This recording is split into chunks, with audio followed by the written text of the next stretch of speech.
Trumpna Venezuelagi Mathangda COLUMBIADA attack Tougani Haina Kihankhre Venezuelada attack Tougana Laibak adugi President Maduro Fakraba Matungda COLUMBIADA su attack Tougani Haina US President Donald Trump na Fongdorakli Paumisinga Unaba Amada Mahakna Hai Koken Amadi Mekaba Drug Sing Marufang na Mahanabagi Pandamda Malemgi Tongan Badrak Putokli Balebak Singing Matakta US na Kut Hanaba Sem Saduna Lire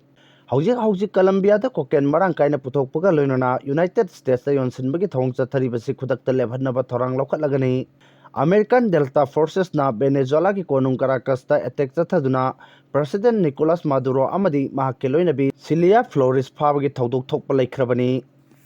School sabagi thabakta politics tawba hakchin lawi haina AMMSO na Fongdorakli School sabagi thabakta politics tawba hakchin lawi haina AMMSO General Headquarter gi ISRD Secretary CIS Nargis Hassan na thadorok pacherol amana Fongdorakli Zerol asina high school fagat an si mission ni makhada kumjali singani kungani thoida school sangpat sagat naba Paubitek High School da thadar kiba sanpham atopam mafam amada seasonal haina department da che iramba amadi education department na work order piduna school saba lakliba miyoy singna tabak suna bahona bada ayat apan ba piba haiba si haksina lawi asuk koiba matam asi school sahandana maram icha chadaba maungda thamliba si miyamgi khandaba mahiroi khunaibu thausadaba amadi politics kaktama khanbagi thawongni hairi school sabada ayat papiri basingi matakta education department na action lokhattana matam sangna tuminna lairikliba karigino athuba matamda school sahangadabani hiram asida education department na tuminna lesinba chumde haina cherol asina makhatari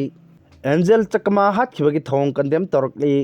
Tripura dagi ANJEL CHAKMA kauba mahiroi ama kanglup naiba mongda attack chathaduna Uttarakhand hatkibagi thawong adubu Democratic Students Alliance of Manipur da samna kan mamongda yaningdaba Fongdorakli Lup asigi Secretary General and Thoibana koyak piduna thadorok pacherol amana hai Thaudok asigi matangda akaknaba matamgi manungda achumba wel fangangadabani January miyoy sing panthaba tawduna logi matung ina matik chaba cherak fangangadabani awang nong puklamdamgi miyoy singda kanglup naibagi thawong chatharklibasi tarai na lawba yadaba national issue oirakle hiram asigi matangda pak sanna awareness campaign chathabaga loinana academic curriculum da anti-racism education yohongadabani law enforcement agencies sing mathau ningthina tawhanbaga loinana Kanglup naibagi thawong chathaba thingnaba matik chaba thorang lokhatkadabani ANJEL CHAKMA di amu hingalakadaba leitre adubu misi asina maram oiraga awangnong puklamdangi miyoy singda yengliba mityeng hongtoknaba thorang lokhatpagi tangai fadaba leire laikhidrabagi imung manunggidamak awangnong puklamdangi miyoy pungnamakna lepli Malemda racism gi sanafam leite thodok asigi matangda tumina lesson khrabadi matung tarakpadasu manaba makhalgi thodok kya thorakpa yai hairi Delhi RIOT CHENNABA UMAR KHALID AMDI SARZEEL EMAM COURTNA BEL PIKHIDRE